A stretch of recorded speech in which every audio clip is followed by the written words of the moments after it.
quotes, infused with the scent of potpourri, the films we commit to memory.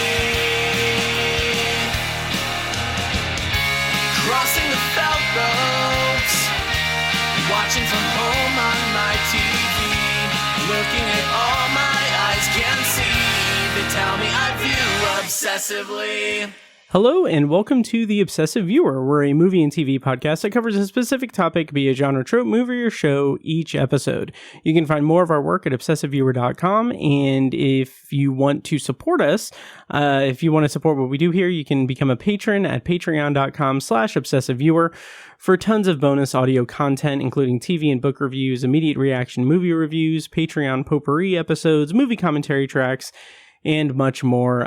We also have a Patreon shop, so if you don't want to do the membership route, you can go to patreon.com/obsessiveviewer/shop and buy individual packages of Patreon exclusive content a la carte. And in addition to all of that, Patreon has a new chat feature too. So if you're a member on Patreon, you can go into little chat rooms, kind of like a Discord server that I got set up for different topics. So if you're on Patreon, go join the chat. I guess I don't know how all it works. I just started it yesterday. But anyway, that's all at patreon.com/obsessiveviewer. I'm your host, Matt Hurt, and you can find me on social media, including Letterboxd, at obsessiveviewer. And today on the show, we're going to be reviewing the new David Gordon Green movie, The Exorcist Believer, which is currently in theaters, and we'll also be talking about the latest entry in the VHS series, VHS 85, which is streaming on Shudder.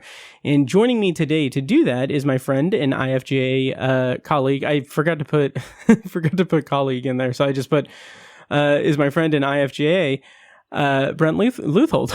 So anyway, Brent Leuthold, whose work can also be found on awakenthedark.com and the Awaken the Dark podcast. Brent, how is it going this evening? And thank you for joining me. Of course. Yeah, absolutely. Happy to be here again and discuss another VHS chapter. Yes. The scariest month of them all. Yes, absolutely. And you were on last year with our friend Joe Shearer, where we talked about Halloween Ends and VHS 99. So I was very excited at the prospect of basically redoing the so it's another Universal horror movie and another VHS movie. So another David Gordon Green Legacy sequel potential trilogy movie. Oh boy, yeah. But we'll talk about it in the review. But before we get to all of that, Brent, what have you been up to lately, and what are some things that you have posted on the internets? Yeah, so I contribute to the Midwest Film Journal as well. They have a series in October called No Sleep October. Basically, they get a bunch of people there on staff and guest writers just writing about kind of various scary movies that they enjoy. And this is their 10th year doing it. And I actually didn't know I was going to be kicking off the series, but they posted mine today for the 2009 movie Trick or Treat, which is a movie that I've just kind of always enjoyed. It's sort of like one of those semi-annual, traditional ones or whatever, like every other year or something. But definitely one of those anthology movies that's just a lot of fun and really puts you in the mood. So I kicked off writing about that. Nice. Just had a review of The Exorcist Believer, which we're going to talk about here in a minute, up as well. That's the main stuff. I haven't really been podcasting much. The last one I did was for Barbenheimer, which was many a year ago. But also that's a big event thing, so you need to decompress after podcasting about such a huge pivotal thing. And that even then, at that point, I think it had maybe been at least a month before my previous one. I had gotten into a car wreck and all this, all this stuff, and I was like, I have to show up for this episode or I'll never forget myself. Jeez. So honestly, any of the stuff after, there hasn't really been as big a film event, save, Saw Patrol since then. So it's just it's all right. Nice. I'll get back to it at some point. Yeah. Well, I look forward to it because I really enjoy the show. Appreciate it. Thank you. Obviously, I was going to make a joke when you said that it was a while after Barbenheimer that you did the episode, and I was going to make some kind of joke about how you were still, like, you were part of the fallout of it. Yeah. But, Yeah. but of course, the big main event that is happening this weekend is the Eras Tour. Yeah. Friday the 13th. Friday the 13th. Weird. Yeah. Which I guess she has Taylor. some kind of 13 thing or whatever that there's a There connection better be some there. kind of zombie set. It's a 2-hour, 45-minute movie / concert or whatever, or a movie really. So if there isn't some kind of thriller homage or something, you got to do something, because that's a real bummer. I mean, they made Exorcist move back, move to the 6th, because Jason Blum was literally nervous about how it was going to affect The Exorcist, which was probably a smart call. Honestly, yeah. I mean, I agree. Yeah. So yeah, I do have IMAX tickets to that at the 6 p.m. on Friday, nice. Which was difficult to get. Difficult. Yeah, that was the first time I've ever seen like AMC's app be like, "Hey, you're in a queue to get just into the app." Yeah. Jeez. Yeah. It was nuts, and I think they tried to do the same thing with Beyonce with her film, which is coming out I think in early December. And I don't think it sold. I think it probably did well, certainly in terms of concert films, in terms of pre-sales, but I think they like overcorrected, and they were like, they're like, well, it's 12 minutes until you can get into the app, and then it's like it didn't really merit that sort of crazy, gatekeeping. But regardless, I think both sold well. I mean, I mean, it's crazy how much the Eras Tour is already pre-sold, and then who knows? I mean, it'll be it's a weird thing to think of, like, is that going to be something where, because that movie could have legs, but and I'm not trying to be crass. What I mean is, is it something where everyone who pretty much already is interested in that movie has already bought tickets? Like, it's kind of like you're either a Swiftie or you're not. I think maybe. Yeah, well, there are people who have gone to the concert multiple times, like, and they got tickets day one for the movie. I think that there is enough of a groundswell of support within that fandom that I think that there are so many people that weren't able to see the concert that, like, the fact that they could, I don't know how long they're going to show it in theaters, but like they could pay $20 to go see it. I mean, that's me. I tried to get tickets. That's so bad, because every time I talk about it, people were like, "Oh my God, you're like a crazy Taylor Swift." I'm not. I just like I would see her. Like, so this was in, this was last month. They announced, I think, the Indianapolis. Oh yeah. This is November 2024. We're speaking in October of 23. I think they had announced tickets, and it was like basically a raffle to even get tickets. Right. And like I didn't even clear that hurdle. So I'm like, that's fine. Just, it wasn't meant to be, and it's a love story, and we're just Romeo and Juliet. So I'm like, so that's fine. So I won't be able to see her in 14 months. And then, well, at that point, no. So this must have been longer ago, because Eras Tour, I think they announced the movie at the very end of August. Anyway, so whatever. So I was like, I'll get like a ticket for that. And at that point, I was like, I don't know what's even coming out. Yeah. And it would just kind of be fun to just see. Yeah. And then now it turns out like nothing is coming out this coming weekend. Right. So I actually reached out to my editor, and I was like, I mean, I can review this if you want. I don't typically review concert films. I mean, Stop Making Sense is just perfect, so there's really nothing for me to even review there. Sure. And then this, I'm just like, I don't typically review a lot of documentaries, much less concert films. I don't know how you even go about reviewing that. And I mean, granted, like you know more about music than I do in general, but like I'm kind of just like, okay, they filmed it. It was neat. Very bright. Like Justin Timberlake and the Tennessee Kids is the other one that Jonathan Demme did. And Martin Scorsese has done certainly some with Rolling Stones. Like, I mean, there's a precedent for like filmmakers really bringing something else to it, but I don't know that I can write like a whole, I don't know. And then so he was like, come on, man, you're better than that. And I'm like, well, okay, but like, you don't understand. Like, literally, like, even Fair Play got moved, and that's on Netflix. Yeah. Like, everything got moved. So I found it seems like the Royal Hotel might be opening this weekend, like here, or it'll be POVD by the end of the month. So I figure either way, it looks cool. So like, you know, it's a narrative film. Yeah. So give that a shot.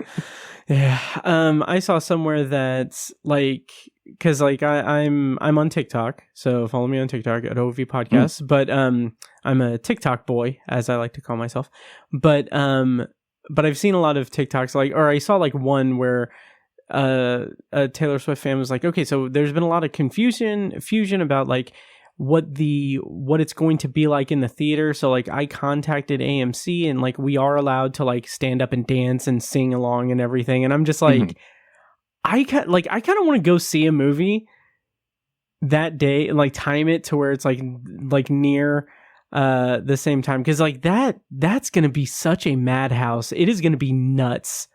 Well, I'm like, seriously, like so like I'm seeing it at 6 p.m. on that Friday in the IMAX. I think there's like a 9:30 or something later that night in the IMAX. There's a ton of other screenings for it that are non IMAX. So like I don't even know what other people are gonna be seeing. Like, I mean, there's some other stuff out, but I mean, Barbenheimer's done, and you know, I don't know, like maybe there'll be some stuff out there, but I honestly think the whole theater is going to be filled with Taylor Swift people. So I don't really know. Yeah. Well, one thing that they can see is The Exorcist Believer. That's a good segue. Yeah. Thank you. A head-turning segue. Yes. So yeah, we can start kind of diving into the episode proper and everything. I will say that I did not get a chance to read your Trick or Treat essay yet, but I am very eager to, because that movie is one of my like go-to like Halloween, Shocktober, spooky season movies. Yeah. Like I would say that outside of like the original Halloween, I don't know if there is a movie that I've seen that just captures that like autumn in the Midwest feel than Trick or Treat. Like it is just so exact, so perfect for that. And it's a really fun movie. A lot of fun. Yeah. And for the first time in a handful of years, I went into a Spirit Halloween recently, and just seeing all of the Sam merchandise and everything, I was just like, I noted that in my write-up. I was like, I swear this is not like Mandela Effect. I swear I've seen this kid around more and more, and I love it. It's great. Oh, me too. It's a cool it's like a cool idea. Oh, absolutely. Yeah. So I'm very, very excited to rewatch that and to read your essay.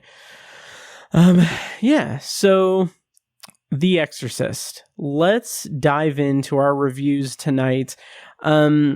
The Exorcist Believer, of course, we're going to do a non-spoiler and spoiler review. Check the show notes for timestamps. Show notes can be found at obsessiveviewer.com/OV399, which is also, this is the 399th episode. That is nuts. I'm going to have to plan something remotely special for 400. I'm not sure what I'll do, but we'll see. Yeah, so the show notes are there, also in the podcast app, but we will give a warning when we go into spoilers. So to give an overview, The Exorcist Believer is the first in possibly a trilogy. It's kind of up in the air now, I think, which we can talk about, but it's basically David Gordon Green, Blumhouse Productions, Universal. They are doing this kind of same thing they did with Halloween. They're doing a trilogy of Lego sequels 50 years after the original Exorcist. The premise per IMDb is when two girls disappear into the woods. Oh my God. I'm going to take that again. When two girls disappear into the woods and return 3 days later with no memory of what happened to them, the father of one girl seeks out Chris McNeil, who's been forever altered by what happened to her daughter 50 years ago. The movie is, of course, directed by David Gordon Green. Writers are David Gordon Green and Peter Sattler, with Scott Teems and Danny McBride having story credits. And the cast includes Ellen Burstyn, Leslie Odom Jr., Ann Dowd, Norbert Leo Butts, Jennifer Nettles, Olivia O'Neill, and Lydia Jewett. So, Brent, let's dive in. And first, if we can kind of go about our overview of our relationship with The Exorcist as a franchise. Like, were you a fan of the original movie, and have you seen any or all of the sequels? Yeah, big fan of the original. That's one that I would say I kind of revisit every few years. It's weird because, we can talk about this. Like, The Exorcist, I don't it's definitely a horror movie. It's a scary movie, but I don't it's not a Halloween movie to me, at least, because it's such in a way serious material, if that makes any sense. I should say it's almost a lot of the stuff that I really like about the original is more of the human, the character drama stuff, and not as much of the Regan or Pazuzu or whatever is a big bad scary thing. So it's kind of an interesting, the legacy, or at least I guess maybe my perception of it, is that it is a scary movie. I know that William Friedkin intended it to be and everything, but I know he intended it to be more. Regardless, it's a very well-made movie that I do enjoy going back to from time to time. I have not seen any of the sequels. The third one I think is the one I I don't like doing that. I don't really like jumping around sequels. So I think at some point, and I think around this time, I was like, maybe I'll just see 2 and 3. And then I was like, nah, it's all right. We'll just jump into this, because I don't think it treats those as canon anyway. So, in the classic Lego sequel fantasy formula, it's just everything's different now. So I didn't see those. I know Paul Schrader, I think, did Dominion, a prequel or something. Oh, was that Paul Schrader? I thought, I might be, there's 2 other ones that aren't numbered. There's one that's called Dominion, and then Dominion, and I can't remember what the other one is called. I think Paul Schrader did one of them. But regardless, I haven't seen any of those. There's, I guess, 4 other sequels that came out after the 73 original. So yeah, I just kind of went in with this one, just kind of thinking to be honest, I wasn't super stoked, just because I don't think any of the sequels, the third one I think is kind of the most well received, but even that one, I don't think anyone thinks that's better than the first Exorcist or anything like that. So I don't think any of the sequels, even with that one, are oh yeah, it really captures the original, it's even better or whatever. Right. So I think mainly on the basis of that, I didn't have super high hopes for Believer. Okay, that is fair. And it's a Dominion prequel to The Exorcist in 2005 was Paul Schrader's.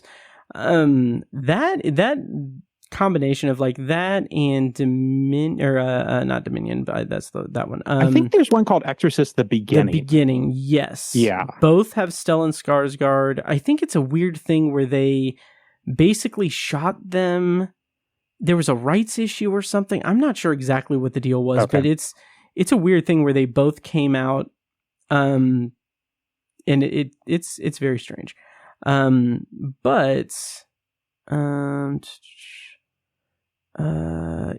a whole stuff. I think Warner's did the first one, but then after that, I know this is one of those where it jumps around, basically rights limbo sort of thing. Yeah.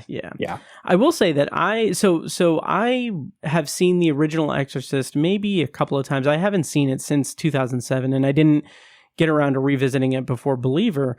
But I had seen it a couple of times, and that movie, I think you kind of hit the nail on the head that it's kind of a more serious subject matter. So that kind of, I guess undercuts the horror aspect of it. It's not like a traditional horror movie in that respect.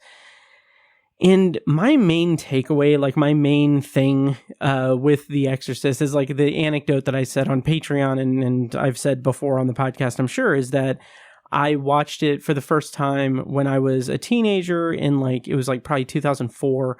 And it was, I shared a room with my brother. My brother was going to sleep. He had to wake up early because he was going on some kind of trip. So I was like, I want to stay up and watch movies. So I took out my laptop and watched, and I think I had just blind bought the Exorcist box set or something. So I watched The Exorcist and like had headphones in, was watching it just glued to the screen of my laptop, and like that immersive kind of experience just made me feel very uneasy and just uncomfortable, like in a good way. Like it really got under my skin. And so that was a pretty interesting experience, and I was definitely into it and everything. And then as I've grown up and as I've like just gotten older and everything, like I am just so tired of any like possession, exorcism storyline. Like there are some that are good, there are some that are just god awful, and some that are just passable, but for the most part, it just seems like every single entry in that type of genre storytelling, whether it be book, movie, or TV show, is always in the shadow of The Exorcist, because I feel like that's the one that did it the best and most effective. Having said that, I do remember liking The Exorcist 3. I haven't seen it in probably before 2007, actually, probably 2004. And I've seen the others, but I have no memory of them, except the Exorcist 2 was pretty much unwatchable. I think it was just not. I don't mean to quiz you on it, but is the idea with that it's Regan grown up or something? I think it's her slightly older. She's like a preteen in that movie. And there was like Linda Blair, I know, is in it, and she's like on the cover. So yeah, there's this really, I have no idea if this was the intention for the audience or whatever, but like I think she might be like between 13 and 16 in the Exorcist 2. But I remember there's like a scene where I think Chris takes her to like a psychiatrist or a doctor or something, and then like it's gross, but like they're talking to her and they have her like hooked up to like machines with like pads on her head and everything. And then there's like a very extended sequence of the doctor just like holding her breast. Like it lingers way too long from what I remember. And it's like, it made me very uncomfortable. I didn't like that. Yeah. So that's my memory of that. And the 2 prequels, sure. Yeah. Still in Skarsgård, hanging out in caves. Exactly. I haven't seen it. That's just based on my recollection of the trailers, I think. I think that is actually pretty close. Yeah. You like that? You like that Iraq prologue and the 15-minute prologue in the first one? About 2 movies of that, baby. Yep. I will say, just on the subject of like kind of prepping for this, I didn't actually end up watching The Exorcist, but I ended up watching Leap of Faith, which is a documentary that came out a few years ago with the recently deceased William Friedkin. And I didn't really know, like I knew it was just a documentary about the making of Exorcist, but it's literally, this documentary Leap of Faith is literally just William Friedkin sitting in a chair being interviewed for an hour 45. Oh, wow. And he's, well, I say interviewed. If you ever see like William Friedkin, he does not need to be interviewed. No. That dude talks. And I mean, and it's funny because Aubrey was on her phone the whole time. And she was like at first, even before he was on the screen, he just starts talking. And she's like, why is Donald Trump talking about The Exorcist? I'm like, that's amazing. Like, that's not him. Maybe it is. I haven't seen this documentary. Oh no, it's William Friedkin.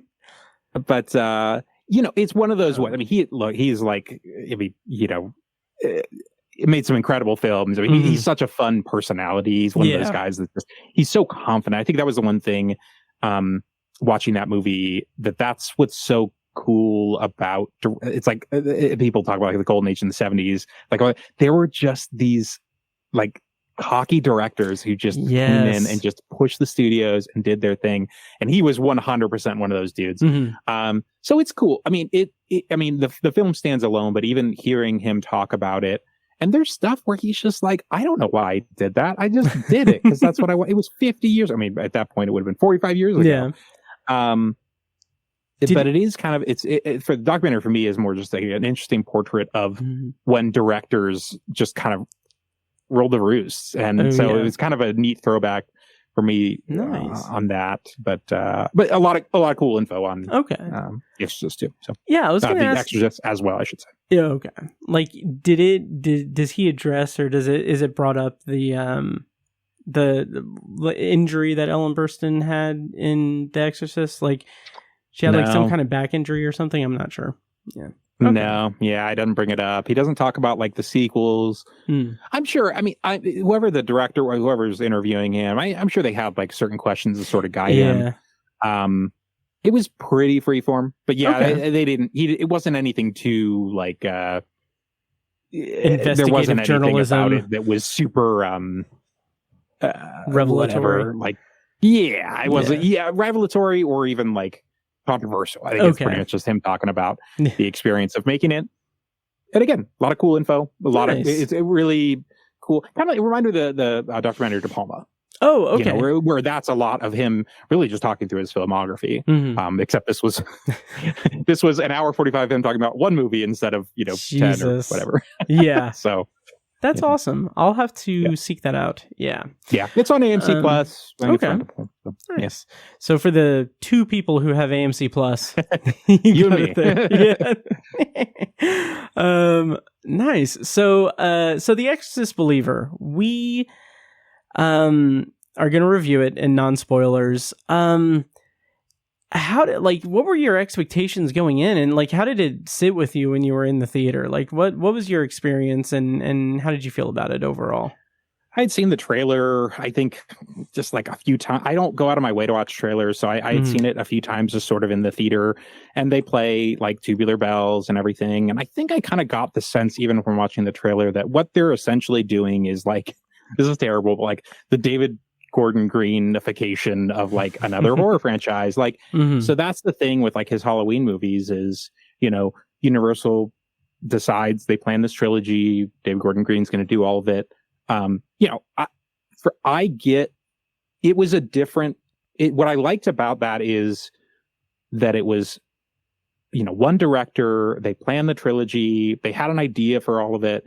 Like the individual movies, they didn't really gel for me. But again, I really, really appreciate that they. Unlike other sequels from other franchises that I won't name, where they actually had like a vision for how stuff was going to be carried out. They did it within, I think, 4 years or something, right? So there wasn't, so I think something like that. So regardless, like, I don't know, there wasn't a ton of downtime. They kind of got in and got out and told the story that they wanted to tell. So I appreciated that. But then when we get into this, I didn't know, like, prior to like in the trailer, any of that time before this came out, that they were planning on doing a whole trilogy with this. Oh, interesting. I was like, I knew that they were gonna, I knew that they were like gonna amp up Tubular Bells and try to make, 2 new Regans instead of 1. Yeah. It's like, the 2 possessed girls now. What if The Exorcist? I had those sequel sort of. Like I could get that from the trailer that's what they were doing. Yeah. Halloween release or October release and everything. So that's fine. For me, even not having seen any of the sequels, I was just like, again, that's what a lot of my criticism with the movie. I mean, I guess I didn't like the movie overall. I think there's some stuff in it that I think, especially that first half, there's definitely some watchable stuff, even though it definitely gets pretty dull, maybe around the middle part, especially. Yeah. But I think in some ways it's better. God, I don't want to say better than I expected. I don't want to say better than it needed to be, because I really don't like that. But I would just generally say that my biggest problem with it is this movie, I think, just misunderstands what makes The Exorcist work. I think it's a very shallow reading of The Exorcist. I think that's the way I would, or reworking of the Exorcist, because there's so much overlap with the first one, not just in terms of broad strokes, like a lot of really specific quotation, literal quotation, and then, scene quotation. from the original, to the point where it's just like we're not even adding anything. And the stuff that's being added isn't really new. It just sort of seems like it. So yeah, that's sort of where I landed on it. There was a point, I think, in the first half hour where I was like, this could work. Like, I haven't seen any of the Exorcist sequels. Like, maybe this will do it. You know, like maybe this will kind of get there.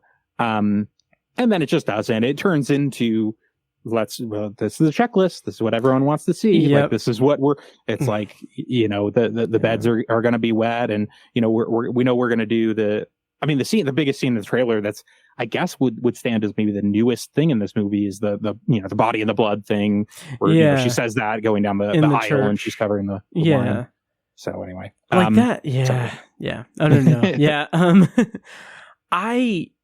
I'm kind of the same. I don't know what I was expecting, and I know that I went into Halloween 2018. I went into that movie with like expectations, specifically because I love the Halloween franchise, and especially that first movie. So I went into that movie with that kind of baggage, and I enjoyed the movie for the most part, and I enjoyed that whole trilogy for the most part. It has its ebbs and flows, but it was very solid and interesting, and a hell of a lot better than anything Rob Zombie could have possibly done, because Jesus Christ. But with The Exorcist Believer, like, I knew that the plan was to do the same thing they did with Halloween, make a trilogy, make it a Lego sequel, and I didn't have that baggage or anything. I didn't have that like history with this franchise, because I've seen the movies, but they don't hold a candle to like Halloween or any number of other horror franchises. So watching this, the baggage that I did bring to this movie, in addition to bringing snacks that the security guard politely asked me to make sure I threw away when I was done, and there was a whole thing, like, it was an off-duty police officer, and he was like saying like, hey, just so you know, if you could throw it away, and I was like, okay, yeah. And then he said, like, in my head, this is the fantasy that I had, but he was like, what are you seeing? And then in my head, I like, what I said was The Exorcist, but what I wanted to say was, oh, I'm seeing the fucking warrant you have to ask me that. You would have said, the balls on this kid. But no, it's so dumb. But no, the baggage that I did bring into this movie is that possession movies, Exorcist movies, they are just stuff that I have grown out of. I'm not that interested in it, and I don't think that there's a way to really tell that type of story in a unique way, unless you go far unique with it. Like, there are certain ones that are interesting and everything, but you have to really think outside the box. And what this movie does, in addition to boring the life out of me for the most part, is it feels very like your words are 100%. This is the perfect word. It feels like a shallow kind of take on The Exorcist. And it felt like such a by the numbers exorcism story. It honestly felt like, to me, that the movie is long for the genre. It's like 2 hours and 1 minute long. And it felt like they had to cut significant things to get to that. Like, there are whole like motivations that don't really come across that well, that really should, and there is not enough time spent on like supporting characters leading up to the finale. The legacy sequel aspect of this is one of the just most boring and drab utilizations of like legacy characters that I've seen in this type of movie. It is just so lifeless and dull. And for how little Ellen Burstyn is actually in this, the problem is, to get her character in and do the stuff that she needs to do, it does end up taking a good chunk of the movie. Yeah. Even though it doesn't feel like she's in it very much. No. I should have looked this up, but I think she was the actress who she was nominated for an Emmy. This was like a long time, it was like 15 years ago, for like a performance that she was in a TV show for like 45 seconds or something. Oh, wow. I don't know if I knew haven't that. seen a review of this movie that has called back to that, but I forgot to put it in my review. Not that anyone would know or care about that reference, but I was like, yeah, she's in this a little longer, I guess. But anyway, that you're absolutely right. This is one of the more just like eye rolling, whatever cameo. Bring them back, you know. And I think I saw some. I mean, of course, all this stuff always ends up coming out the weekend of the movie. Oh, yeah. Or like, you know, always the justification to like why it didn't do well. Right. And she was like, I told them like hell no at first, and you know, whatever. And I'm sure it was a back and forth, but you know, everyone has their price. Yeah. And you know, she's fine in it. That's not the problem. Yeah. That's never the problem. It's never not I don't say never, but it's not the like actors' fault. She wouldn't have to do very much in this movie. No, it's the idea that you're bringing her back just to bring people in the theater, and you're not organically bringing this into the story. You're just doing it to shoehorn it back in. Yeah, and it's under like this is one of the more sloppy examples of like characters reaching out to a character from the original for guidance and everything, and it is like it. I'm so glad that worked in Scream 5. Like, I'm just so glad that David Arquette had his moments in that movie, because to see it not work in a movie like this it's just so it sticks out like a sore thumb. And I wonder how much of that is like with Halloween, like obviously Laurie Strode was a central character in those movies and everything. So I wonder, had they made Ellen Burstyn more pivotal, or if they had brought in Linda Blair for like a full-on starring role in it, would it be better? But then also that is just asking a question. If this movie was an entirely different movie, would it be better? Yeah. Yeah. So we will never know. Yeah. But you're right in that Jamie Lee Curtis, you know, even before, you know, winning an Oscar, you know, I guess earlier this year, like she was more game for that. Like clearly, like I'm not saying she like co-wrote the script, but she clearly had more involvement in it. Yeah. They make the trilogy in a large part about her, and about something, which is important. So yeah, I agree. And it's funny. So you bring up Scream and like Halloween. So it's so funny because you talk about possession movies. I'm not a huge fan either. There's certain ones that we watched Exorcism of Beverly Rose, I think maybe earlier this month. And that's a not good movie, but it's interesting in how it's not good, because it basically is like, what if it's like a peanut butter and chocolate with a possession movie and a courtroom drama? And it's like, are you sure? So Jesus. That's a weird one. Interesting to see like Laura Linney and other like actors, like, you know, now 15 years younger than they are now. But anyway, like that's the thing, is like, there's not a Mount Rushmore for exorcism movies. Right. There is a Statue of Liberty, and it's The Exorcist. Yep. Whereas there is a Mount Rushmore for slasher movies. That's like, you know, Halloween, Friday the 13th, Nightmare on Elm Street, Scream, right? You got your four right there. Oh, yeah. So like, and there have been other slasher movies that have done things differently, that have filled out the genre more. I agree with you that that's kind of the problem with the possession movies. There just hasn't been anything that's done it nearly as well as The Exorcist. So when you run into this, it's like, well, there's not enough there. Right. There's not enough of a genre there, in my view. Short of having Russell Crowe on a Vespa, there's nothing to make an Exorcist movie innovative.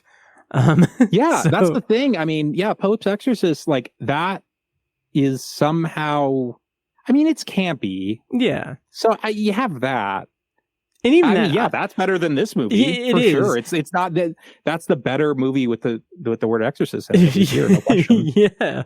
And like, I even say that, even admitting like the Pope's Exorcist has those same flaws, those same like kind of cliched flaws and formulaic flaws that are inherent with Exorcist, like as a subgenre. And one of my big things with Exorcist movies, and it's a bias that I bring into the movie with me. Like I can set aside my own personal beliefs or disbeliefs and everything. That's not the problem. The problem is that I would say 9.99 times out of 10, it always comes out that like the end of the movie is always just dudes yelling at possessed people with books. Like it just seems like it's just not as big of a big finisher for me in the kind of skeleton of the subgenre, and that's the inherent flaw. That's the reason why I don't connect to it. Essentially, like much. the big game in a baseball movie. Like, yeah, it's like there are ways you can do the big game well and poorly, but if that doesn't work for you, the big game in terms of the possession movie, then you're gonna pack up your ball and go home. Yeah, I get it. I totally get it. And there's certain, like, for me, it's more of like it's a flavor, right? Like, so there are horror movies I know that have implemented like the Conjuring series, for instance, Sinister, Insidious, like those. There's sort of demonic possession. They're sort of playing with that as a color, but it's not the whole thing. Yeah, I think when you go hard in the paint and that is your thing, then again you have to bring some, and that's what this movie, like when I say it was the most promising, like. So I'll just like Leslie Odom Jr. is like, I thought it was when I saw him in the trailers, I'm like, that dude's really talented. Like, what is he doing? Kind of like slumming it here, honestly, is kind of what I was thinking. But I'm like, I don't know, like whatever. Maybe he wanted to just do a horror movie or something. Yeah. But then seeing this movie, I'm like, this dude is awesome. Like I just think he's just a terrific actor. Oh, absolutely. And I'm watching the movie and even more thinking as I'm watching the movie, like, what is he doing here? Now, he's doing a good job. Like, he is literally doing the, concerned single father trying to bond with his daughter, and bridge that gap. Like, he's literally doing that role, I think, about as well as you possibly can. Yeah. So I think he is at no fault. And I think the actress who plays his daughter, I think is good as well. That's why, like, that early on, the idea that there's a prologue about basically how he has to. I don't even know if this is it a spoiler in the first 10 minutes. No, his wife died on their honeymoon. He had to choose between basically his wife and his daughter. He picks the daughter, and so they have that kind of bond. So, like, again, that's where it's like, okay, like, all right, like I can go with that, and again. Yeah. You get some, good dialogue. You get a good foundation with them. Like, I was like, all right, like let's see where it goes. I know where it's going to go in terms of possessed with the friend, but like, what are we going to kind of do with him? How is he going to get through this? Because again, that to me, The Exorcist, the original one, it's not about Regan. I mean, it's kind of about it's about Chris, but it's actually Father Karras. Like, he's the main character in that movie. There's a priest kind of character in this movie, like, oh my god, it is such an afterthought. Oh my god, that made me angry. Like, we're gonna have to talk about that in spoilers, because it's so great. Like, Jesus Christ.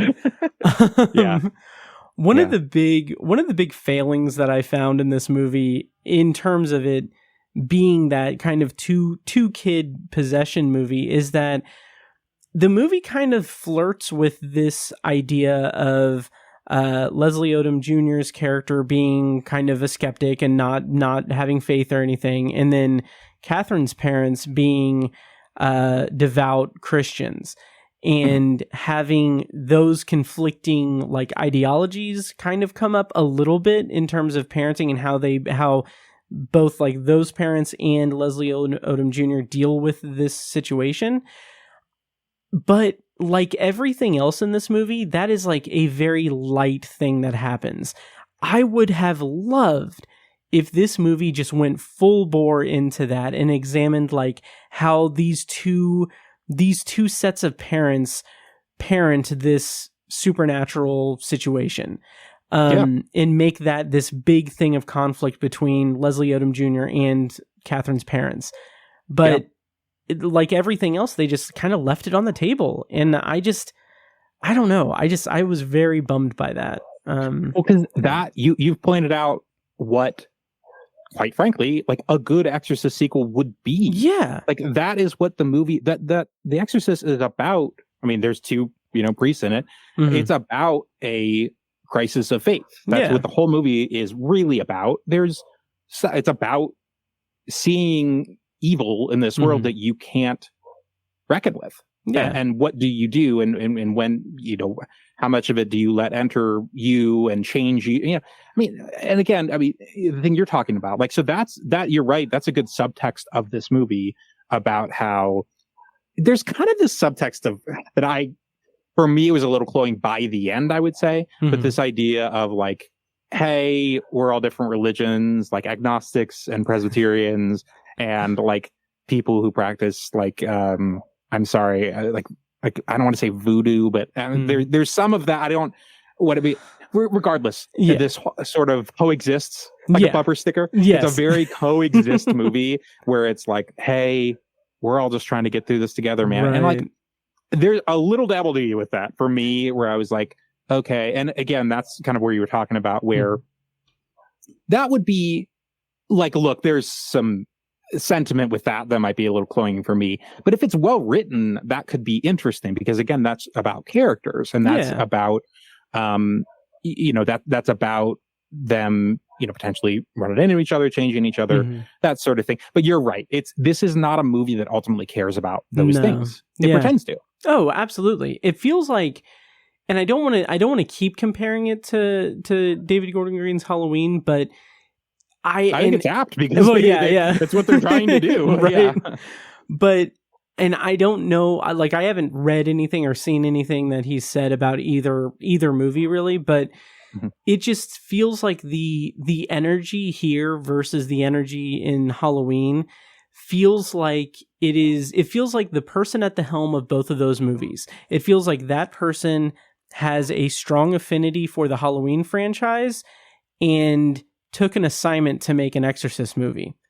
Right. Like that, and that just comes through so much in this movie, because there is not a feeling of, like, there doesn't even really have that feeling of fan service built in. That's an easy, low-hanging fruit thing to hit with a Lego sequel. But even then, like, we don't really hear the music until the end of the movie, I think. Even then, like, me not having much of a connection to The Exorcist, I was like, I'm enjoying this. I'm liking hearing this music and everything. But yeah, it just... Well, the thing that I feel like has probably been talked about in a lot of think pieces that I haven't read is that The Exorcist, like, of course, the reason there's been all these sequels is because it made a lot of money.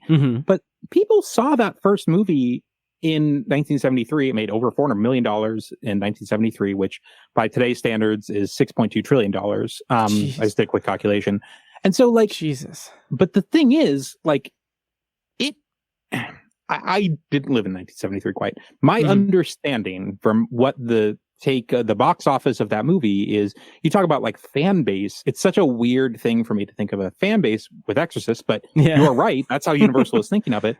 People went to see this movie because it was transgressive. Like, it was really disturbing. It's like Passion of the Christ. Like, it's literally like having, and I know Mel Gibson is working on a sequel that may or may not happen, but it would be like, hey man, play the hits from Passion of the Christ, Mel. It's like, what? I'm going to make a movie. Like, I'm going to make the movie I want to make, but like, there's no fan service here. Like, that movie made a lot of money. Yeah. I'm sure they begged him for many years to do something. And honestly, I think he's probably doing it he'll probably get paid what he gets paid, but I don't think it's just about the money. I think he wants to make it. But regardless, like, this is a movie that made a lot of money because people were really curious about it. But it's like Blair Witch is another example. It's like they made sequels to that. And, of course, they were both, I think, I haven't seen Book of Shadows. I did see Blair Witch, which is not good. But like, same. It's like, it's a classic, like, Hollywood misunderstanding, like, why a movie does well and responding to it poorly. Yes. And like, even the legacy of The Exorcist, that's like, even with the box office like that, like you said, it is kind of a people saw it because they were curious, but like the enduring legacy of The Exorcist is born or is living and thriving in like the horror community. It's not like a wide, like, general audience franchise by any stretch. So there's also that to consider. And yeah, and it's not like, it's not like Halloween where you have a boogeyman at the center of it. You have like deep, dark, religious, demonic possession. Like that's not like no one's going as Pazuzu or whatever the demon's called for Halloween 50 years after the movie came out.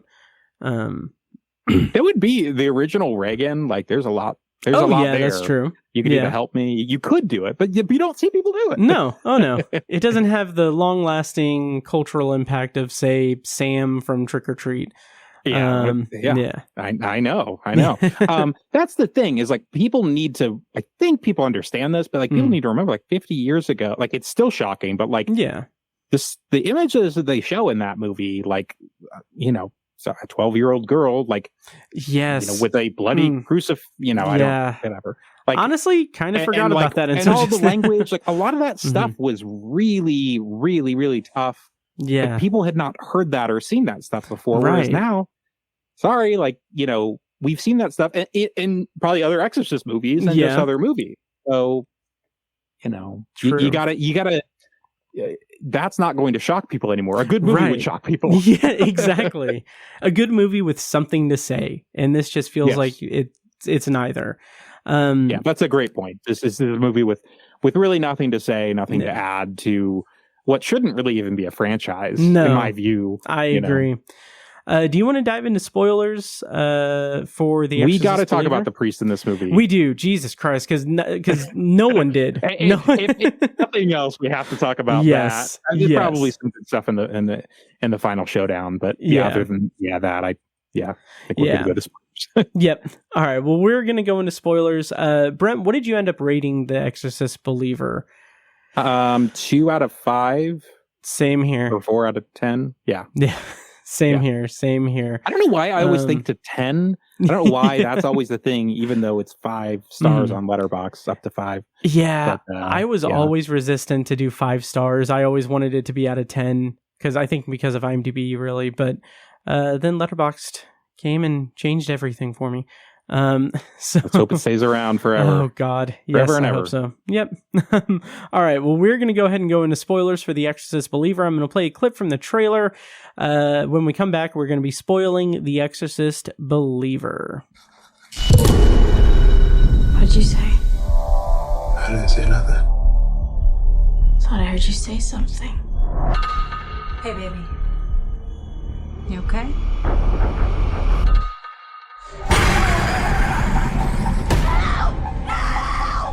Wherever those girls went, they brought something back with them. The body and the blood of Jesus Christ.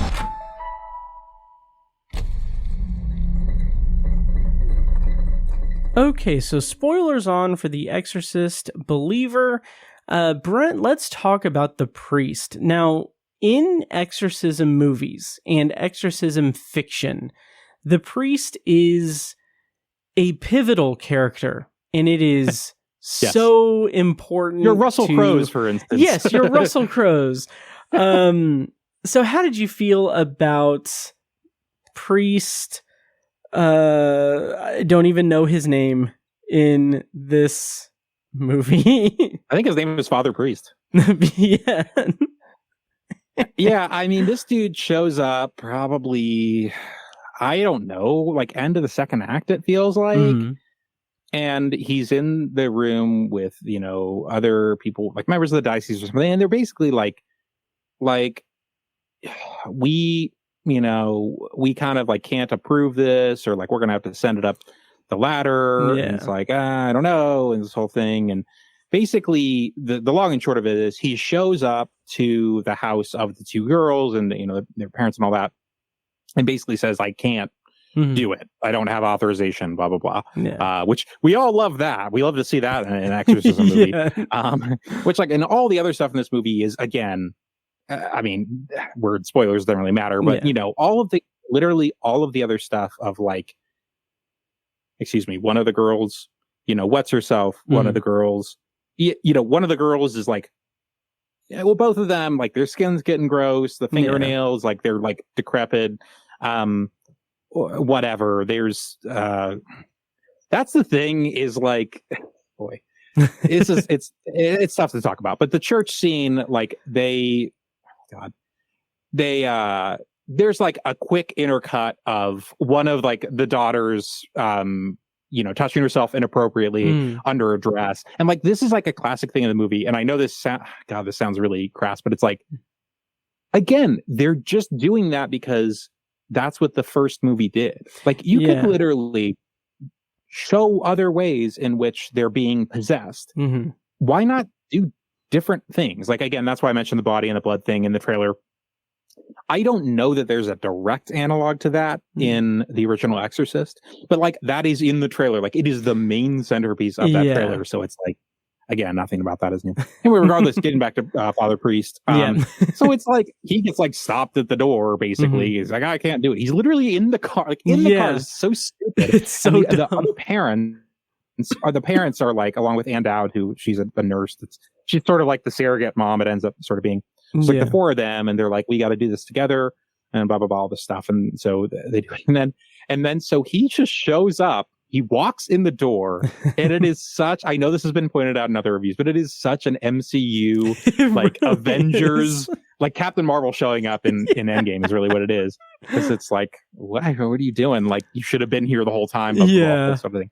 And so he shows up, and you're like, all right, we're gonna get some stuff done. Yeah. Nope, he gets snapped in about his neck is snapped in like seriously 5 minutes. Oh yeah. He hits the Bible hard, hits it with vengeance. And by the way, the parents are doing pretty well up to that point. Yeah. So it is a classic, like, I don't even know who you are. Yeah. Like, if they had developed him a little bit before that, like, that could have been a pretty fun misdirect. Like, that could have been really interesting if they would have devoted a little bit of time to actually show his, any facet of his character. But that would have been more effective. But yeah, as is, like, just again, if I'm into this movie, going with whatever, like, the lore or whatever of how these movies work, it doesn't make sense to me that 4 randos would be able to handle like these 2 daughters, or the 2 demons that infect these 2 daughters. And then a man of the cloth comes in, starts reading from the Bible, and then gets his neck snapped. It's like, I don't understand how any of this works then. Like, I don't understand how this world works. Oh yeah. And like, that goes back to, for me, it goes back to like just general possession movies and stuff. Because like, even back in the original The Exorcist, like, Reagan doing the whole like twirling her head in a 360, I'm like, in my mind, I'm like, okay, how, like, even without the demon, like, when the demon's gone, how is she still alive? Like, how physically does she exist when that happens to her physical body? But that's a digression. But yeah, if I can translate this to the MCU, because that's just, you got to do that these days. Yeah, it would be like Captain America, Iron Man, Thor, and the Hulk beating up, Thanos and Ultron or whatever. And then Hank Pym comes in and like starts beating the crap out of it. It would be like that. It would be what? It's like the opposite of that, where it's like, this dude should be like the balls right now. Yeah. And so if they were trying to do something, I don't think they were. I think it was fan service. They wanted someone's neck to go 180 degrees around. And totally agree. And just in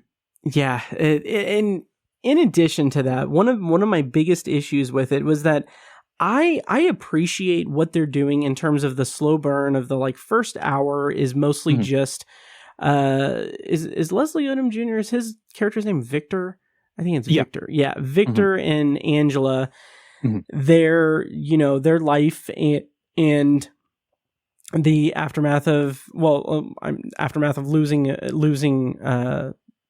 his spouse and everything. Like, they deal with that and they build it up and everything. But then when you get to like, I mean, the trip into the woods with the 2 girls, like, we don't see them get possessed. We don't see them get taken or anything.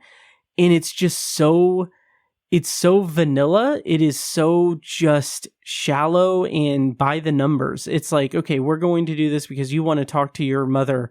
So we're going to do this. And then cut to, oh, they're missing. Like, okay, maybe do something to make it more energetic and exciting and frightening. Yeah. Well, and something that our, fellow IJA colleague pointed Mm-hmm. out in his review, Sam Watermeyer mentioned, like prisoners. And that was something I thought about for like a second in this movie, because it flirts with that idea of like, because that is an interesting movie about two sets of parents losing their two kids and how they deal with it. Now they deal with it. It's a different kind of movie and they deal with it in different ways. But again, that's where you could at least sort of have, but this movie doesn't want to be that. No, it doesn't care enough about the characters to really delve into that very long. They're just kind of just there to sort of just be there and a little bit of stuff where it's like, here's where I come from, but just not nearly enough. No. And then you get Chris Chris McNeil coming in and like that. I was surprised, like the crucifix to the eyes thing. That was cool. I liked it, but I didn't feel anything. I didn't have to watch the rest of the movie. That's true. Cool. Yeah. And then oh my God. Then the most like, the most bad one. Like, so I put in my notes. So, and this is, I think, in the trailer where they have like a little, not medallion, like almost like a Christmas ornament of Reagan, Linda Blair or whatever. And so the way they set it up in the movie is like, she'll be in the sequel. And I was literally, I put in my notes, I'm like, because she has some line about like how, whatever, after she wrote this book called A Mother's Explanation, she, Reagan like abandoned her and they were like estranged and everything. And I was like, man, they got enough money for Ellen Burstyn, could not get enough for Linda Blair. But I was wrong. Apparently I was wrong. They could at the very end. Even though she doesn't get to see her. But no. It's so whatever. I don't know. It's such a perfunctory I don't know what their plans cameo. are with the sequel, if they're even going to do one, if David Gordon Green's going to be attached. Yeah. But like, yes, as this movie, in terms of how this movie ends and how that is all integrated, the Chris and Reagan stuff, it's stupid. I mean, it's only there to get people in the theater, and that's annoying. It's I don't very even, annoying. I'm just like, I'm not someone that like is like, I'm very reverent about this franchise, but the thing I noted in my review is like, this is Universal going back to a formula they helped create with Jurassic World. Yeah. Oh, yeah. Yep. 2015 is the year for me that, again, I don't think this is novel, but between that and The Force Awakens, the idea of like the soft reboot and how close you can make a sequel like the original and still make a ton of money. Yep. And we're paying for that formula. We still are 8 years later, and we'll be probably for a while, even after both of us are long gone. So it's like, and are possessing the studio heads, which is what William Friedkin said he was going to. He was going to do that. Amazing. That was freaking awesome. That he was going to possess David Gordon Green. And not to be crass, but it's a little spooky. William Friedkin died earlier this year, the year it comes out. David Gordon Green, that's probably why. I mean, let's face it. This movie bombing and not bombing. I'm sorry. It's not whatever. Like, underperforming, I guess. Dude, I'm out. Like, this dude said he was going to possess me. The dude who made the movie. So I can totally see William Friedkin saying that. Again, I listened to him for almost 2 hours. So anyway. Yeah. The other kind of like final thing I can talk about really with this is that one of the biggest failings of the movie for me was that, as with any exorcism movie, like there is a line of communication between the demon and the exorcist and the people that are exorcising the demons.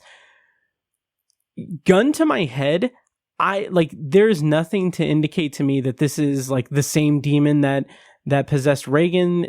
There's nothing about this demon. Are they the same? Is it a single demon and two girls, or is it two separate demons? Like, they did nothing to really delve into any of that, and that just felt very lazy, like unbelievably lazy. And it matters too, because basically thematically they try to tie it to the beginning where it's like you have to pick one or the other, which ultimately is, I mean, we're in spoilers, ultimately ends up coming to be, but it's like, well, why did it have to be that way? Well, because thematically it just did, because bookends. That made me roll my eyes because, like, well, but it's also just like, you're right. Like, what, like, is the demon so strong that it can do that? Or like, are they beating it? Like, I think, gosh, I don't know if this is maybe something I read, but I feel like it is one demon and it's possessing both of them. Okay. But you're right that they certainly don't clarify it in the movie. And even if they did, they don't. Again, it's like, I mean, you compare it to, any movie with fantastical elements. I mean, just anything. You have to know what is generally what. And you need to establish what is the powered rules. how and all of that. And, when you're watching the first Exorcist, you're not like, oh, well, the demon wouldn't be power enough to make her levitate on the bed. It's like, you go with it because it's fine. But in this movie, you're, because they up the stakes and they make it much more sensationalistic or sensationalist, whatever, it doesn't matter. Sure. It's just about, who can punch who in the face harder spiritually. Exactly. Yep.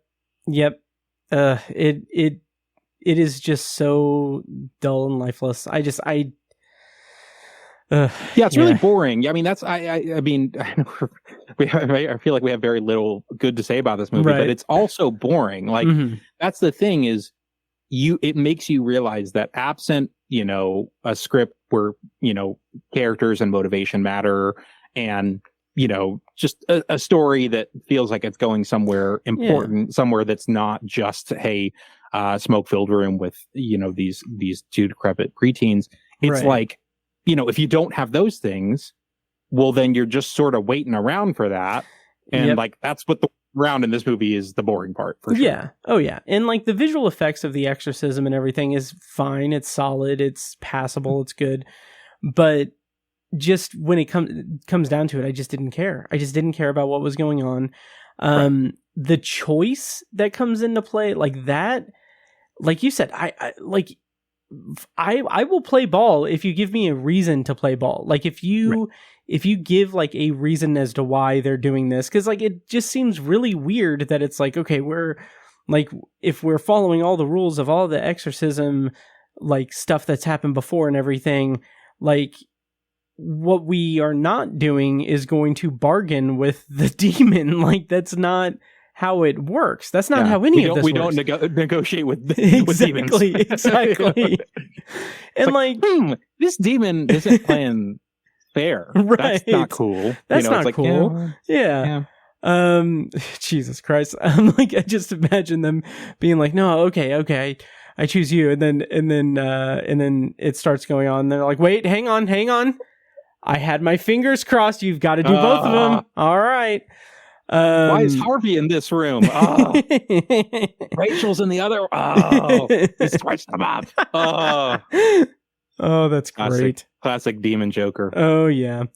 But yeah, and I get what they're going for. That yes, my interpretation of it is that like Norbert Leo Butz, who I really like, and I think that he did a fine job in it, but he's like, oh, like he cracks under pressure, he chooses his daughter, but then presumably because the pregnancy was blessed in Haiti, that's able to do like an Uno reverse card and save Angela instead. Like, fine, whatever.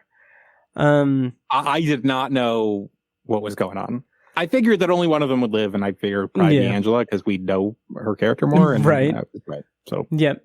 And then also there was some other element to it that I was going to talk about, but I can't remember. I don't know. We're running long anyway, so yeah. Any other thoughts on The Exorcist Believer? Yeah. Anything? And do you just don't make any sequels? Like I understand you paid $400 million for this. I don't really know why. I don't think that was really. That is just tricky. I think to really that was just for the rights too. Do a trilogy, like just don't do that, man. Like Blumhouse, like they can spend less and franchise more. Like I mentioned Megan before, like not in the podcast, but like that's one.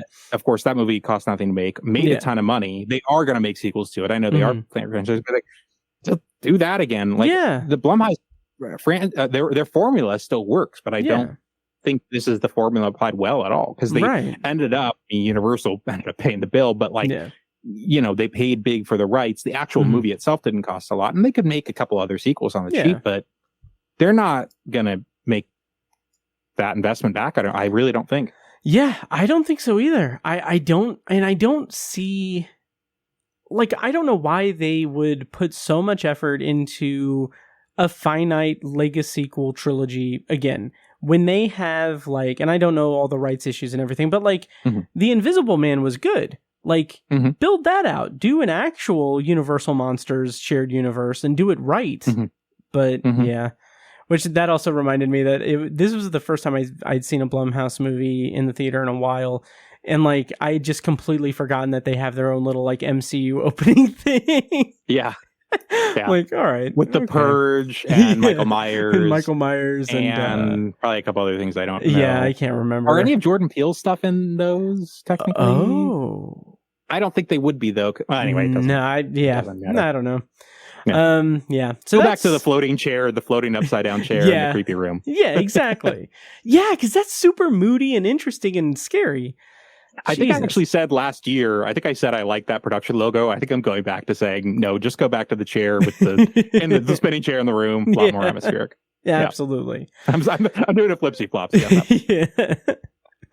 Nice. All right. So that's our review of The Exorcist Believer. Let us know what you thought. You know where to contact everyone. I'll put links in the show notes and everything, but it's not a good movie. I didn't like it. Brent, you didn't like it either. Hopefully if there's another one, it's going to be good, but I'm just so uninvested in this as a franchise that I can't.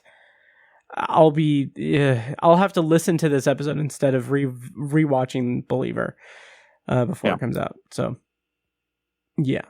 So that's our review of The Exorcist Believer, and we're running a little bit long, so we can do kind of a rapid fire VHS 85 review if you want to do that, if you're game for that, Brent. Yeah. Okay.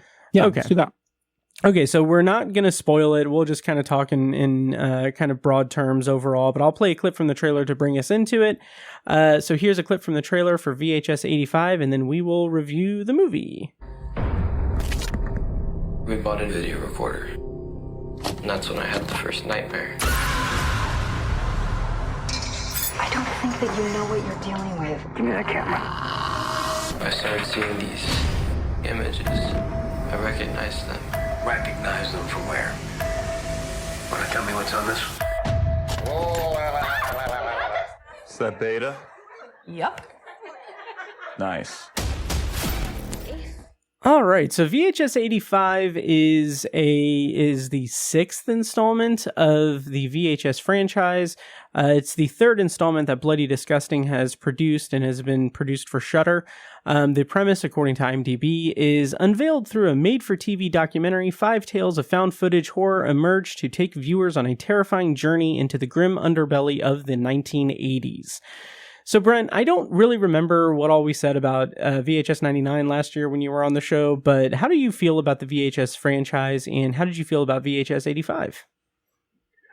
Yeah, generally these are fun ones. I like that they're coming out kind of each year. I like that they're on Shudder. That's a cool, quite frankly, like, unless they make some really stupid bad ones that people really hate, like, I would rather they just come out with like one a year, like around this time every year, put it on Shudder or whatever. Like, I think that's just such a cool, like, release strategy and just like tradition, right? Like we like around Halloween in October, we love that stuff. Yeah.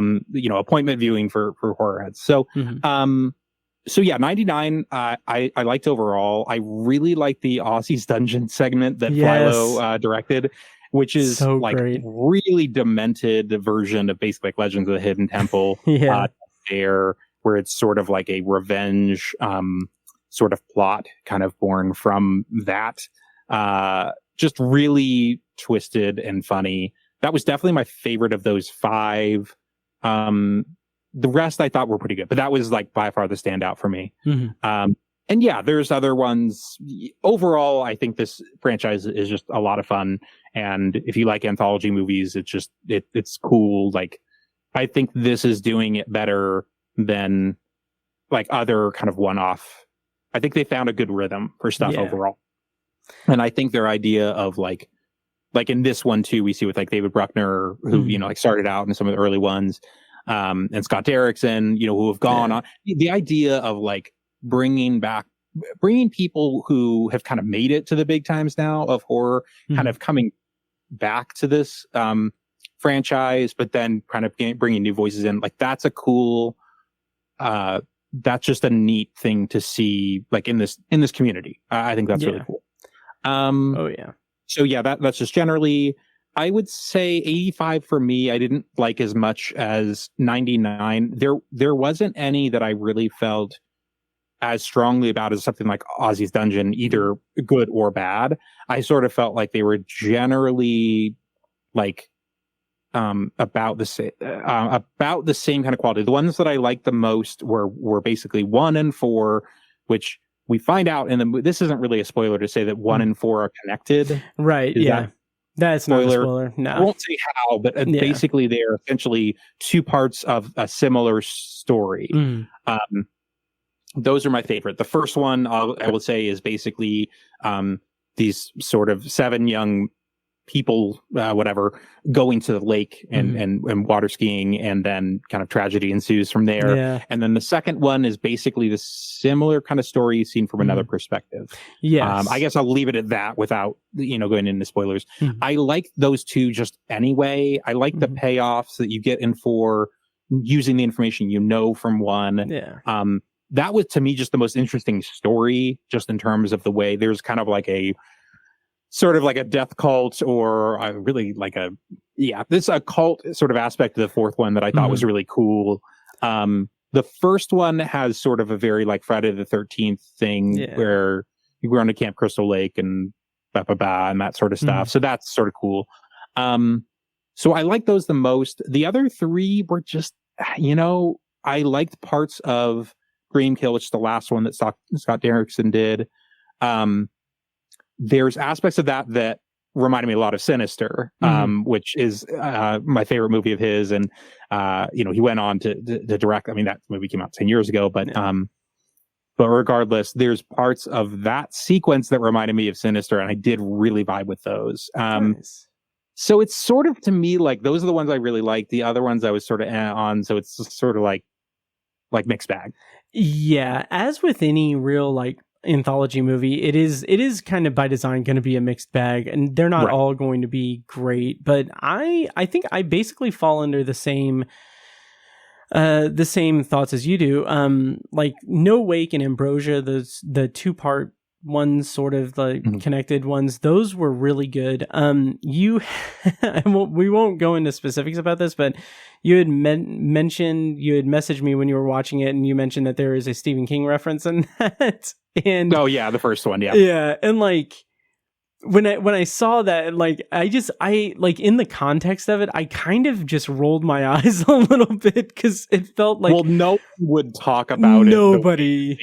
Yeah. Like it made me roll my eyes a little bit, but very on the nose. Yeah. But the execution of that entire segment, that slow build toward the violence and the crazy stuff that happens, I was like, I wanted to see them hanging out. It was a fun little like hangout movie. And then horror ensues, and then the way that it kind of is expanded upon in Ambrosia, I was a little bit disappointed at how little it resolved, of those characters. But the writing of Ambrosia and the way that it just delivered so much context for what happened in No Wake without going into specifics, like I felt like that was maybe one of the sharpest written segments in the entire movie, maybe the franchise. Like you don't see like that kind of nuanced like dialogue and in just an anthology horror segment. So I don't know. I really it was that. That 4th one is probably my favorite, I guess, overall, the Ambrosia, because it's well directed too, because it's a matter of like you slowly understanding okay, who is this person? We kind of know what's going on a little bit. It's just like how you find stuff out in that 4th segment. and how it ties back is really cool. Like it really is the thing of like between the 1 and 4, like it's almost something where like I would watch a totally different movie about that. That's why like my Letterboxd blurb was essentially like referencing those two. Like I'd watch a totally different movie. I don't know how they'd structure it, but anyway, like that's the sort of thing. I said I was kind of cooler on the other ones. 3 and 5, Dreamkill, I would say is like my third favorite. That's the Scott Derrickson one, the last one, because that one's cool. Like the dream sequences, I think you know what I'm talking about without spoiling anything. Oh, yeah. Those are really cool and well done, and that's awesome. Yeah. The other stuff in the police station, I don't really care as much about. Yeah. The wraparound, I didn't ultimately care that much about. Yeah, that didn't really work for me all that well. The third one is pretty cool. It definitely gets pretty gnarly, and that's neat. Stuff about technology. That second one was a bummer to me. I should say that was second definitely my one was favorite. The news station. The news station one, and so it's one of those things where it's sort of like a lot of it wasn't scary to me. Mm-hmm. It was just sort of I don't know. That segment involves basically people. They're basically in buildings that I guess, and this is maybe I'm just I kind of took the wrong way, but it seemed like the building was getting bombed at some point. I guess it was an earthquake. Yeah, there were planes in the sky, and that was confusing to me too, because I thought that like it was presented to us as if it was an earthquake, and then you see like billowing smoke, and you see like planes and like military aircraft, what looked like military aircraft, and you think like, are they at war or whatever? But that segment for me, it's called a God of Death. I feel like that segment squandered so much opportunity by just devolving into what I think is just cliched, especially for like this franchise itself. Like it's a cliched, like it's been well-trodden territory. Right. And but there is a moment in this segment where someone is forced to do something or has to do something, and then the reaction of that person after they've done that thing, I'm trying to be vague, I thought was like, holy, like that's incredible acting. Like that was very like, it elevated it to something that's not like horror. That's like, I feel horrible for this person. it kickstarts in the end. Like it definitely is one of those ones that at the very end of the segment, I was almost like, okay, that was almost worth kind of what they put us through. But like, I don't want to like bring too much of my own stuff in here, but I think some of the imagery in that second one is a little bit distasteful. I would say seeing a bunch of people like descend and try to like get out of buildings and being like caked with their faces, like caked with debris, the certain ways that they show people. And I know the circumstances are different, although that's why I was confused. They look out the sky at one point and it looks like they're being bombed. So that's why for me, I was like, look, there's just stuff going on in the world right now that's like that I'm not really feeling too about watching people like fight through rubble and shit. Like I'm just not game for that, and that's not fair. I know that the filmmaker had nothing, they didn't know about that. That's kind of my own stuff. But there's also like there have been plenty of other times like buildings have been destroyed and people are fighting for their lives to get out of them. You know that enough to know that, again, for me, look, I can't say whether the filmmaker was like whatever, if they were trying to evoke any of those images. They probably weren't. Right. For more than anything, it was just kind of like a drag. More where it was just for me, it just was like, okay, like, and it was also that classic thing of in these movies too. There's another thing where it's like they wouldn't be filming this. Oh yeah, absolutely. That was the worst segment for that. Yes, absolutely. That especially like 1985. Like lugging around a massive camera, like no, and like they try to explain away being like, I've devoted my life to cameras. It's like, okay, I've devoted my life to podcasts, but I'm not going to grab my pod mic if my apartment is about to collapse. Are you sure? That's true. I'd grab the RE20, but and the Roadcaster. Yeah, Point taken. yeah. I need to get like a go bag so I can just put it all in there. But it's anyway, kind of the logistical thing in all these movies. But like again, in the first one, it's like they're having a fun lake day. Mm-hmm. Excuse me. The third one, it's essentially a like a presentation. Mm-hmm. The fifth one, they use a lot of police footage that would be in a police station. So you have that sort of stuff in these movies where this is a found footage anthology, right? So that's fine. But the second one is literally where I'm like, they are trying to get out of this building. Like, come on, there is no way there would be anyone, even with a small camcorder or even a phone, would be filming this. Like, it's just that really stretched credibility. The idea of like a first responder like appeasing this person when like literally the building is about to come down. Like, no, I don't. That's not. I don't see that. But it was the final payoff in the second one. It brings it, but I don't. For a lot of the movie, I was like, or a lot of that specific segment, I was like, this isn't horror. Like this is like a survival drama. Yeah, not like a good one in my opinion. Yeah, I would have been kind of impressed if they would have gone full bore into that. But like I said, it just kind of devolves into just a cliched. Like this is stuff we've seen in multiple segments beforehand in the franchise, and I'm just like, I don't care enough to devote the mental energy to care about this. So it made me wonder if they could do one where, because you do have other anthology movies where they are not just a wraparound story, but they're actually all connected. Like that's what made me think with like 1 and 4 with like No Wake Ambrosia, like if they could have actually done 5 different aspects of that story, like that could have been really cool. I guess that's just because I was such a fan of how they went about those two segments. So who knows? But again, like, I'm sort of average on this one overall. One other quick thing I'll say about this is I liked with 99. I feel like they evoked 1999, which is like a time that I remember. It's kind of my 1985, where it's like I was 10 years old then, and they evoke like certain things, like the skateboarding, and there's one segment that's a lot like American Pie, and again the Nickelodeon stuff. Like it's a send up of the Nickelodeon stuff, a demented send up, but it's all this stuff that it actually culturally touches into. There's some stuff in this that's sort of mid 80s, but it's not like that much. They don't do the cultural thing, I think, as well as they've done in other, especially 99 most recently. Yes. And when they do touch on the cultural stuff of that, it is not to spoil it, but like it is a punchline. In some, like in the some Stephen cases. King thing. That's essentially that and the way they incorporated in the frame story, it's just like, it's funny, but it just doesn't really connect as in terms of just the general aesthetic that they're going for. It's more of a punchline than setting.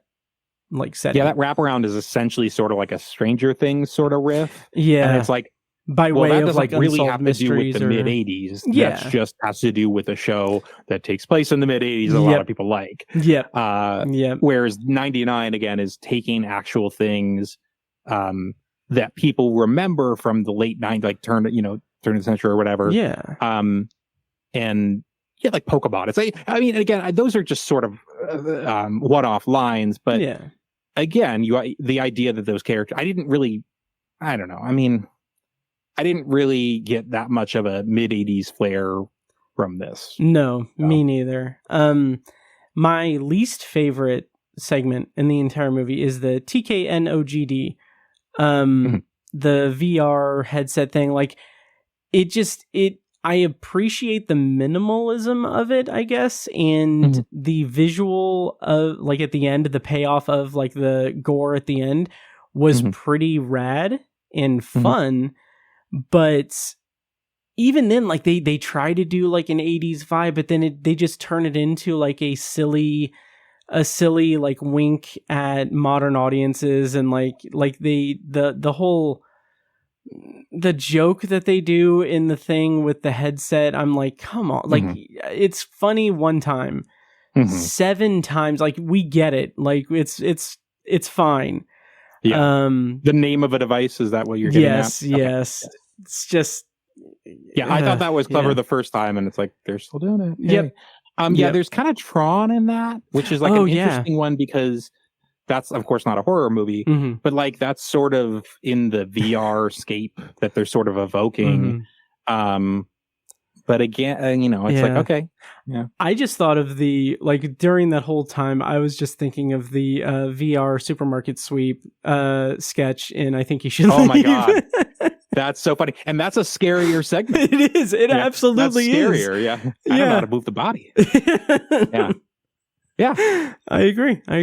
Have Tim Robinson be in one of these. Yes. Oh my God, that'd be great. That'd be crazy. Oh yeah. Yeah. But I will say, and we talked about it a little bit, but my personal favorite was Dreamkill, honestly. Mm-hmm. I was annoyed that that's not its own standalone full length movie, because there is enough there to really just make a really cool movie. And I know that Scott Derrickson has said that it is in the Black Phone universe. I don't know. I don't know if there's anything that specifically connects it, but I think he said after the fact that it is connected.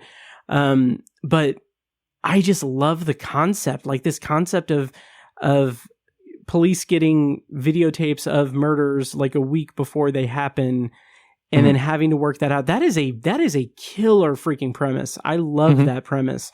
And the imagery of these videos and the imagery of these kills in this are so they have this cultish feel, it's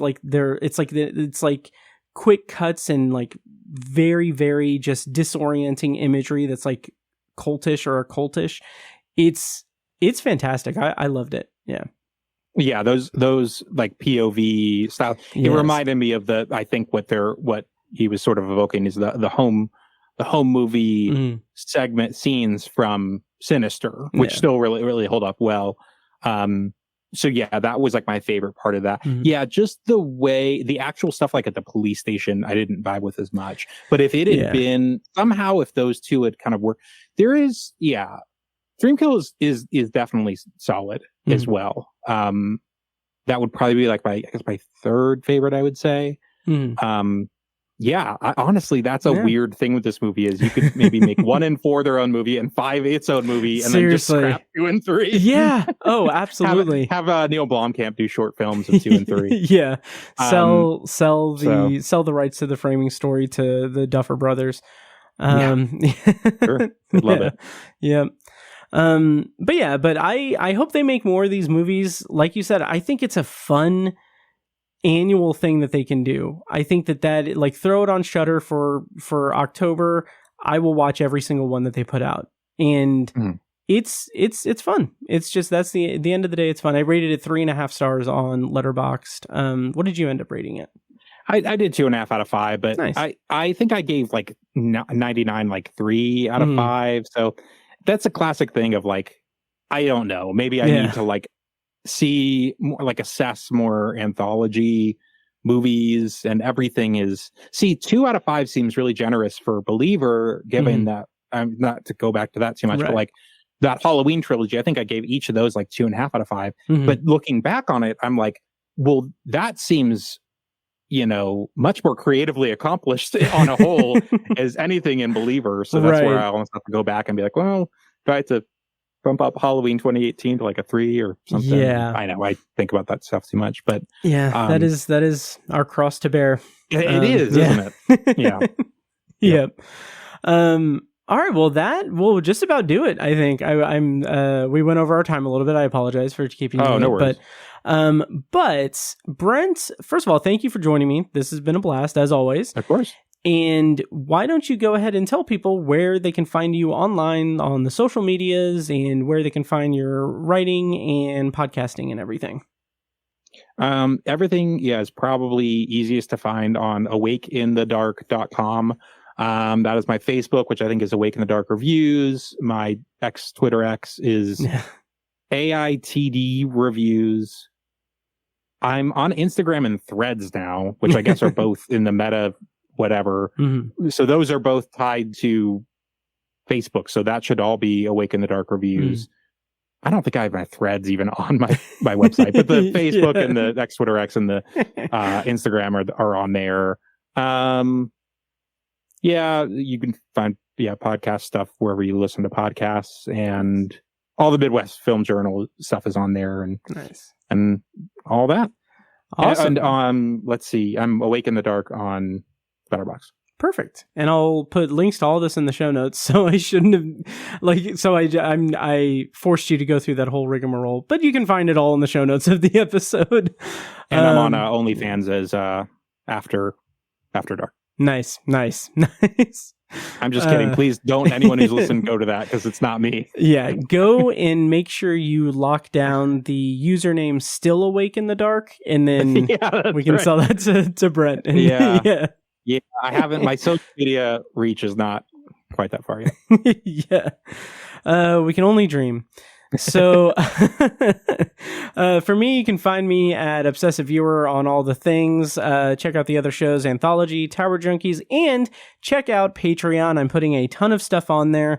There is I put up 4 or 5 different posts over the last 5 days. Like I did an immediate reaction for The Creator, for Exorcist, for VHS 85, and I did my first installment of a 3-part read-along review of The Dark Half by Stephen King. I've been reviewing a ton of Stephen King stuff on there too, so check all that out. Patreon.com/obsessiveviewer.